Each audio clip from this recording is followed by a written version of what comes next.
Ben şu an babası istediğim çocuk. Kız da kabulüm. Ama kız olursa biraz çekeceğim ablasında. Sağ sağlam gelsin. Ne isterse olsun. Fark etmez. Ben şu an ninesi. Böyle fark etmedi kız mı çocuğum mu? Ama kız istedi. Hazır.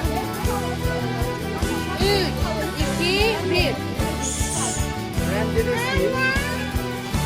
Çocuk isteyelim.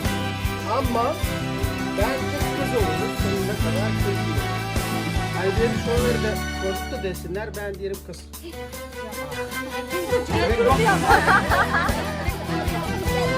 Yok. Ben annesiyim. Annesi diye daha iyi yapmış. Kız isterim ama istemiyorum dışarı vereceğim için ağlamayayım de. Ayda.